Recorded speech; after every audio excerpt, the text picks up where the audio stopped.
Olá, boa tarde, gente. Estou muito feliz de estar aqui. Obrigado a todos pelo convite. Eu quero falar um pouco sobre Charlie Kirk, evidentemente. Foi, para mim, um dos fatos mais relevantes da história recente do mundo inteiro. Não só dos Estados Unidos, evidentemente. E não só parte da história da direita. Eu acho que o único assassinato tão importante quanto esse foi o de John Kennedy. Então, isso aí foi um fato que tem o potencial de mudar tudo, simplesmente porque ele evidencia o instinto assassino da esquerda. E não é só no Brasil, nos Estados Unidos, é no mundo. Existe esse instinto de censura, de perseguir as pessoas e o fim de matá-las pelo que elas pensam. Mas eu queria trazer essa questão da hegemonia da esquerda para o Brasil especificamente. Porque eu acho que o caso do Charlie Kirk não teria nem acontecido no Brasil, porque ele não teria conseguido entrar na universidade. Ele nem teria conseguido entrar. Não teriam deixado ele começar a falar. E você vê, ele era uma das pessoas mais influentes da direita americana e, entretanto, ele não... Ele podia falar dentro das universidades, apesar da série de polêmicas que aconteciam, né? E isso no Brasil nem chega a ser possível. Então o instinto assassino existe, ele se manifesta nessa hegemonia excludente da esquerda e eu vou contar aqui os casos de como nós chegamos a essa situação aqui no Brasil.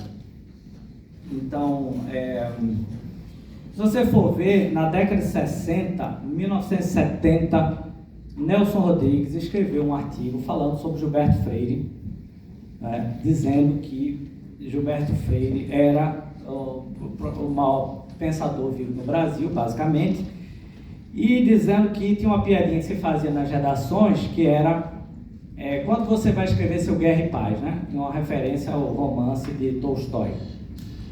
E era uma piadinha assim comum que se fazia. E aí ele fazia uma referência a isso, ele dizia, pois Gilberto Freire escreveu o seu Guerra e Paz, que é Casagrande Senzala. Ou seja, este livro tem a grandeza do romance de Tolstói. Então, não é só uma obra de sociologia, é uma obra também literária, é o melhor texto da língua portuguesa. Ali ele estava na vanguarda da cultura, quando ele escreveu aquele livro.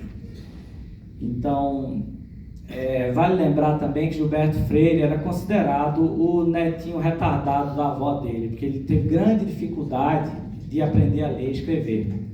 E, entretanto, Gilberto Freire chegou a estudar nos Estados Unidos, foi um aluno brilhante da Universidade de Colômbia, e ele chegou a receber o título de Sir, ou seja, ele era Sir Gilberto Freire, ele não podia usar o título antes do nome porque ele não fazia parte do Império Inglês. Como Pelé também recebeu esse título, não podia usar o título Sir, mas ele recebeu essa titularidade, né? Inclusive, quando roubaram o prêmio lá na casa de Gilberto Freire, um ladrão entrou, roubou, e o Império Inglês, a rainha, deu outro prêmio, fez um igualzinho e deu a ele esse prêmio. Ele foi convidado para ser professor de Harvard, de Yale, de grandes universidades americanas, e optou por vir para o Brasil para pensar o Brasil.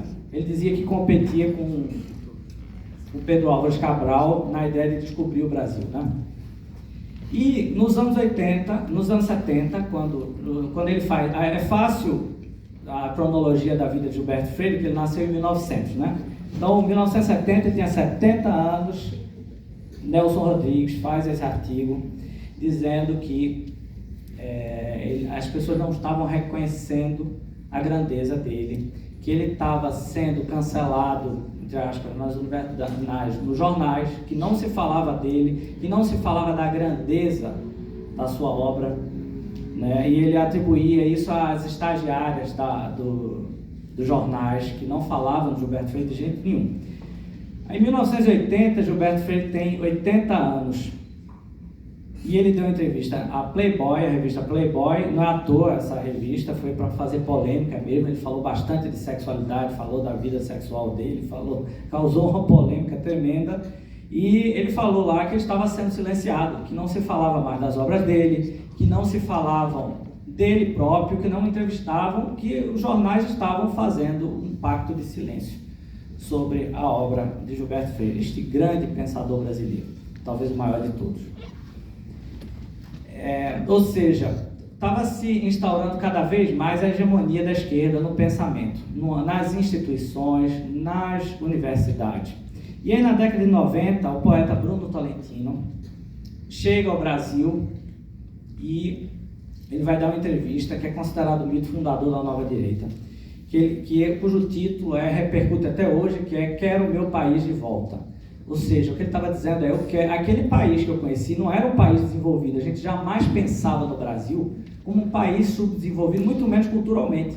O que o Brasil produzia quando ele saiu do Brasil, em 1964, era do nível de tudo que estava sendo feito no resto do mundo, não tinha diferença nenhuma. Nós estávamos na vanguarda da cultura. E, entretanto, quando ele voltou, as coisas eram bem diferentes, porque existia um provincianismo cultural. A cultura estava baseada na música popular. E não só na qualquer música popular, era a música popular daqueles autores que se opuseram à ditadura. Ou seja, aquela cultura da tropicália, né, do concretismo, etc., ela foi colocada no centro da cultura brasileira, ignorando tudo de grande que estava sendo feito.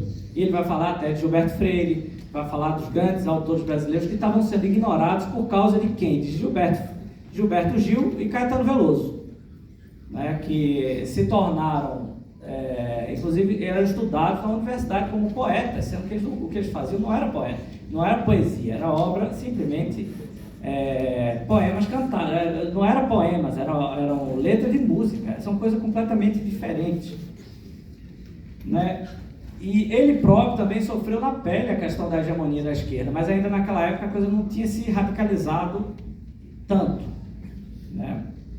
Então, o que acontece? Após a redemocratização, a esquerda foi gradativamente excluindo as vozes dissonantes das instituições brasileiras, ou seja, as universidades, o cinema, o mercado editorial. Isso foi se aprofundando cada vez mais até os anos 2000, em que Lula vai ser eleito e a esquerda vai ter não só essas instituições, mas vai ter também o governo federal. E eu acho que o auge dessa hegemonia da esquerda é quando Gilberto Gil, que era ministro da Cultura, preste atenção, isso é muito importante, ele vai tocar tabaque com o presidente da ONU, Kofi Annan, lá na sede da ONU. Então, isso aí demonstra muito bem o que se tornou a cultura brasileira para exportação.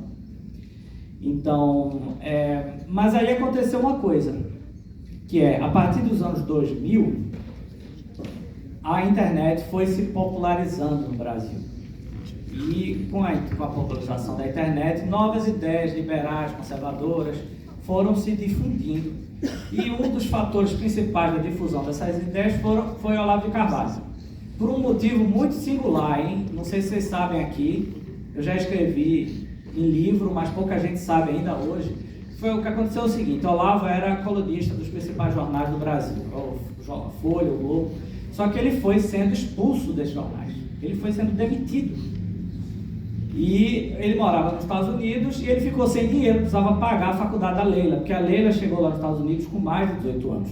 Então ela não podia, para ela ficar lá estudando, ela tinha que ficar fazendo faculdade sempre em dólar, né? Então Olavo precisava de dinheiro, então ele teve uma ideia que foi criar um curso online. Parece uma bobagem, hoje todo mundo tem essa ideia, mas naquela época foi uma coisa muito original, porque em 2008 ele criou um curso online de filosofia e começou a dar aula para o público brasileiro, em português, de lá dos Estados Unidos, transmitindo. E esse curso foi um sucesso tremendo, chegou a ter 30 mil alunos e 5 mil alunos consecutivos.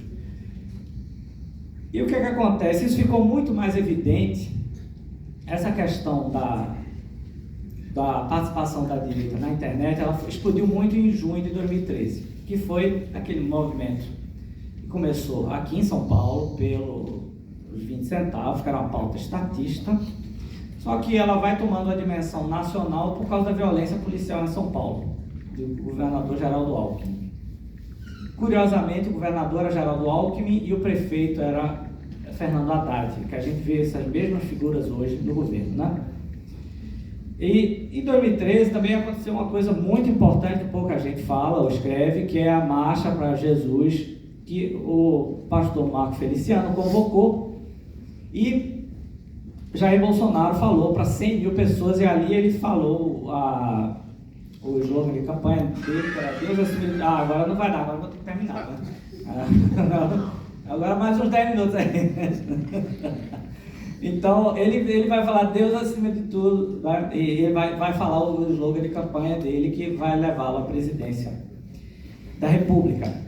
E nesse ano também, 2013, veja quanta coisa importante aconteceu nesse ano. Foi lançado o livro O Mínimo que Você Precisa Saber para Não Ser Idiota, de Olavo de Carvalho, que foi o maior best-seller, dos maiores best-sellers da história do Brasil, vendeu mais de 600 mil exemplares, né? E provocou um boom do mercado editorial da direita. Então a direita começou a ocupar também ali o mercado editorial, aos poucos, né? Então foi crescendo na internet, a partir de 2013, um movimento antissistêmico que vai produzir um processo revolucionário mesmo. Então, só que esse movimento antissistêmico foi tomado pelo sistema, porque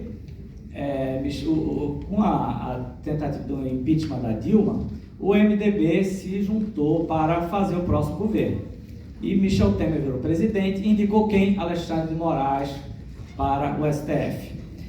E Olavo de Carvalho já tinha dito, inclusive no meu filme, O Jardim das Aflições, ele tinha dito que não bastava tirar a Dilma, era preciso tirar o sistema corrupto inteiro. Então era muito pouco tirar a Dilma. E aí, o que acontece? Chegou-se a uma situação muito básica, que nós estamos até hoje, que a direita tem uma grande influência na internet, ou seja, domina a internet, e a esquerda domina as instituições. E aí o que aconteceu? As instituições resolveram censurar a internet. Tão simples quanto isso. Então, o que acontece nós estamos vendo ainda hoje um processo de censura cada vez maior à internet. Claro que já começou a diminuir um pouco por causa da pressão internacional. Mas aí veio outro fato muito importante, que foi a compra de Elon Musk do Twitter, que virou o X, né? Então, essa rede social, ela abriu o espaço para que muita gente pudesse falar, né, e sem censura. E começou a enfrentar o Alexandre de Moraes e tudo mais. Mas o fato é o seguinte, ainda assim permanece a situação que nós estamos, que é as instituições estão dominadas por um pensamento hegemônico e que no final das contas é assassino, porque não aceita a divergência. Não aceita o diferente. Então, não é que Bolsonaro foi condenado agora. Ele sempre esteve condenado, porque ele nunca foi aceito como um político legítimo. Ele jamais foi aceito pelas instituições. Ignoraram ele até que ele virou presidente, tiveram que prendê-lo. E é nessa situação que nós estamos agora. Só que aí começou a surgir também, a direita começou a ver que ela precisa ocupar as instituições, ela precisa se eleger, ela precisa ocupar as instituições culturais. Inclusive aconteceu agora um fato muito importante, que foi a queda da instituição que cuidava do Teatro Municipal, que era a ponta de lança do pensamento identitário no Brasil. E isso aconteceu aqui nesta casa, com vereadores desta casa. Aliás, queria pedir um aplauso a eles aqui.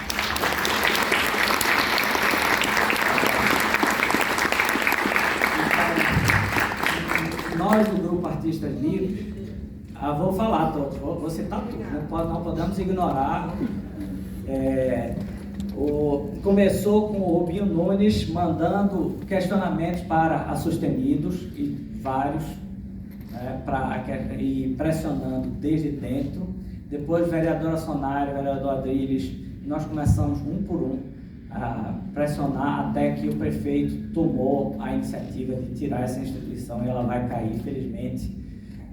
Mas o fato é o seguinte: chegou a hora da gente ter a compreensão de que, primeiro, os fatos, o que eu estou falando, tudo que eu narrei aqui é o quê? Um movimento cultural, não é um movimento político. Ele virou político, mas ele começou com a cultura.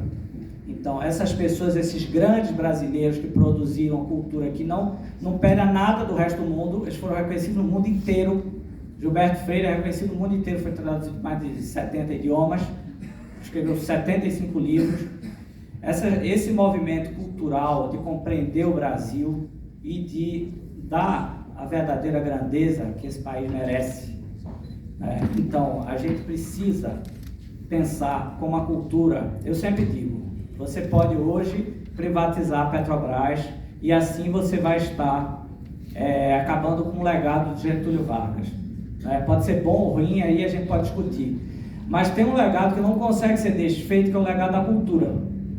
Então, colocar Heitor Villa-Lobos para ensinar o canto orfeônico nas escolas, a ideia do modernismo. Então, os efeitos das obras de cultura, elas permanecem enquanto os governos não estão mais lá. Entende? E esse foi o erro do Bolsonaro também, ignorar completamente a cultura. Então, a cultura, quando a gente trabalha através da cultura, a gente vai ser governo até quando não for mais governo. Entendeu? Vão ser outros vereadores aqui, mas os efeitos culturais do que for produzido aqui, do que foi incentivado da sociedade brasileira, da produção artística da cultura brasileira, isso vai permanecer nas próximas décadas. Então, esse é o caminho de lutar contra a hegemonia da esquerda na cultura. E a minha ideia para a hegemonia da esquerda na cultura é muito simples. Nós temos que explodir a hegemonia da esquerda na cultura. É isso.